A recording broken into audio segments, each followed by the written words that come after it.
Today. And thus we move on to the 70s. It's mech time. Now this was a decade where TV shows really came to forefront for it. There were more being made, and thus, because of the popularity of TV, there were proportionally less films being made. And AJASChan was able to bring the frame manipulation technique into TV, which was another major cost-cutting technique for the industry, which was very much a necessity at the time. And the economic boom led to some people that were pretty young and would normally not have gotten major roles at the time to get major roles and try out new things. And of course, the mech genre, this was the decade where it truly came to the forefront. Yeah, the 70s is pretty super robots. Super robots, early 70s, and then real robot later? No, it's just 70s is robots that are big and colourful and have lots of civilians dying in them, which is really quite disturbing. Only if you think about it. Well, there's one episode of one of the earliest combining robot shows where one of the villains in one episode just decides, well, if you need to pilot this robot to defeat me, then I'll cut off your arms and you can't pilot it. And he just runs up and cuts off the guy's arms.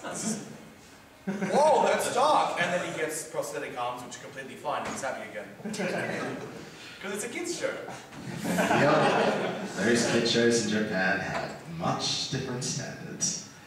And yeah, a lot of music in the 70s tended to have jazz. And anime was recorded on pneumatic and 1-inch, 2-inch tapes, mainly 1-inch. And there were two major directors from the 70s, one of them being Nagai. Now both of them, these two people were very manly men. Nagai was a pretty naughty, dirty old man, but he was very crucial to breaking down conservative barriers at the time via one of his early titles, AJASChan, because he was writing for Shonen Jump, which some people may know today as that manga that hosts... Naruto. Yes. And some of the major things that he did were Mazinger Z and Getter Robo from the mech genre. By accident, he ended up being responsible for the magical girl genre, you could say. Now, this wasn't the first magical girl show, truly. The first one was Sally and the Witch from 1966, but a lot of the tropes that you see associated with magical girl came from Cutie Honey, which was really a sci-fi series. Oh, well, there's going to be a clip for it, you can speak then. And yeah, the trademarks in the guy was that protagonist facing a conflict between good and evil when they gained certain power. And his titles did tend to have more violence and naughty gross humor. Lots more violence. Yes, lots of violence. Okay, now we've got a couple of clips of Nagai material to show, the first being the opening from Mazinger Z. Sing along again. Go for it, you two.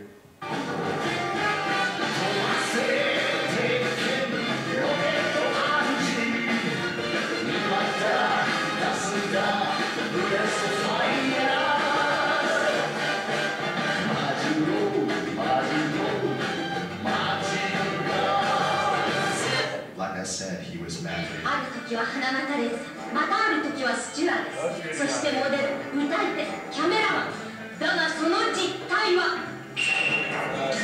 Those different uniforms and transformations seem to later on inspired stuff in Sailor Moon. And actually, and this is what you wouldn't see. That scene is actually a Kamen Rider reference, by the way. Yes. Only do that with riders. And this was Nagai being really cool to man.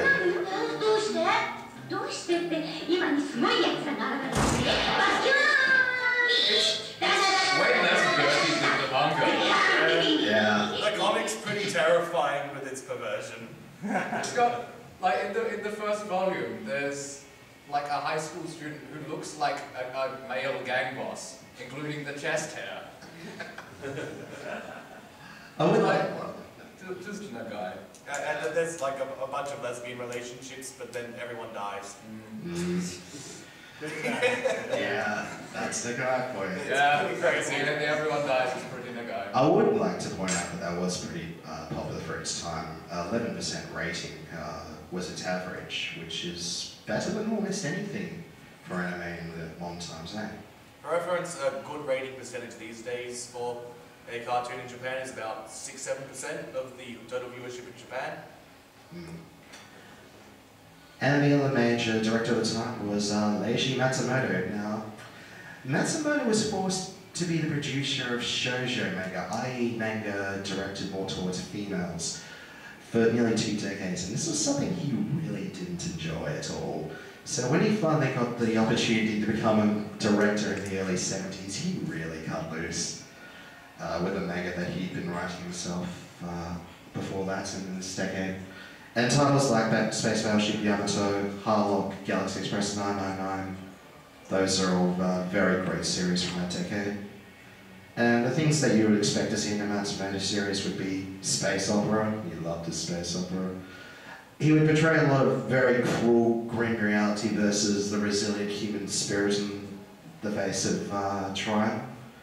Every female looks the same. If you watch all of the 3 Matsumoto titles, you will notice that, including the woman who drinks via osmosis. And there are also very manly romances, quite an unusual art style, but I still love it, and crossover events. He loved to throw in characters from other series into series that he did in his manga. And we've got a couple of clips. First one is Space Battleship Yamato, which you may know as Star Blazers.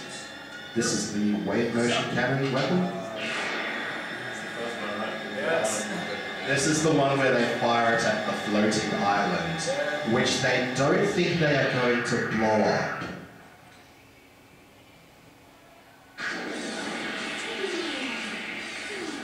Yeah, those lasers were Pichy 70s.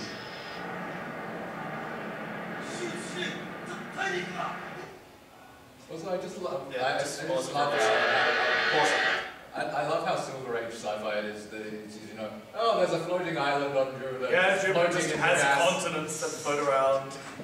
I would also like to point out that the reaction to blowing up the floating island was, wait, we actually blew up the floating island? That wasn't supposed to happen. This weapon is truly a destructive force of terrible power. So destructive that we use it every week.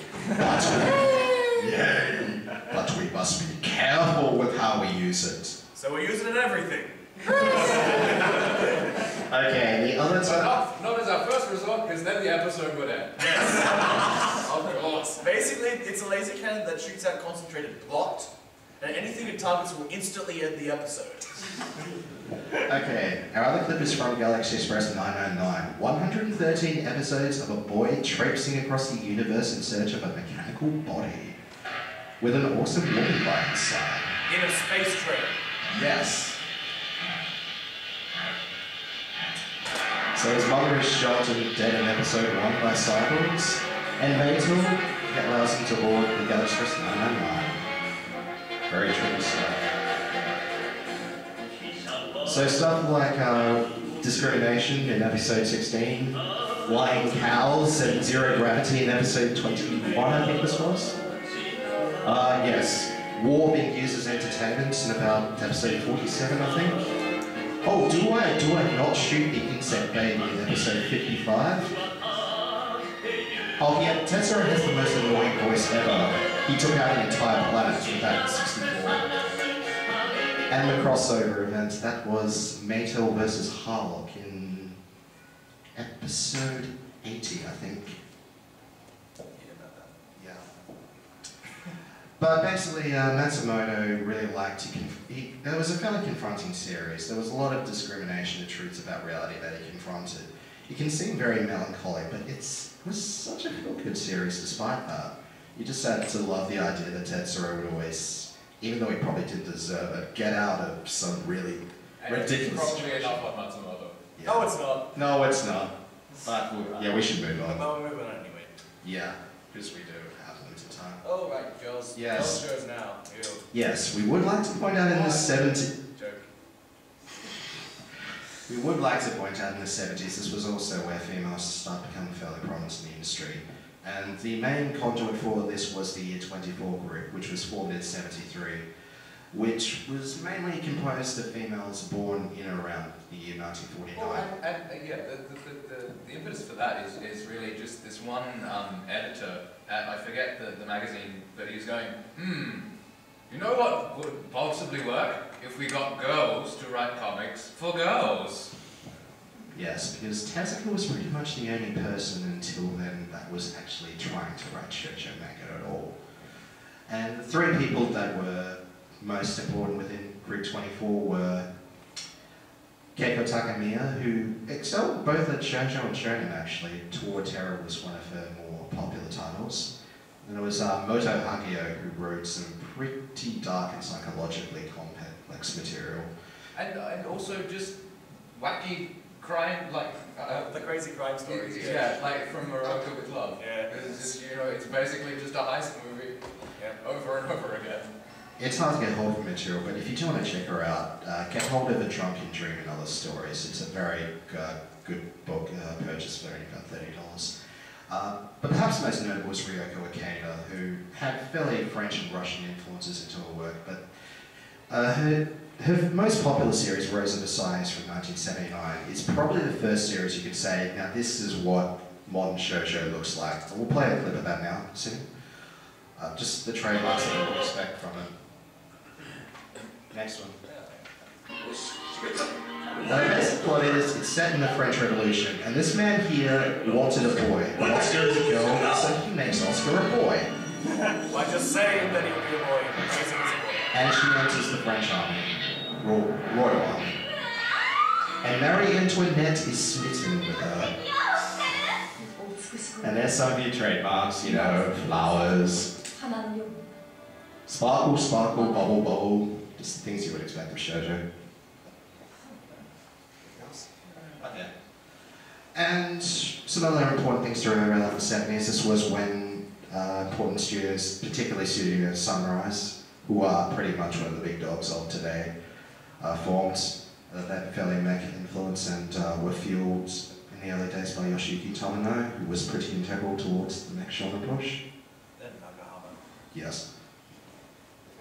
No. Okay. Go on. It's yeah, more the where you've got their board from X-Toy and X-Mushi stuff. It's mainly X-Mushi because they were in the same year that Mushi collapsed because Tezuka was like, I don't feel like running this studio anymore. Go find new jobs.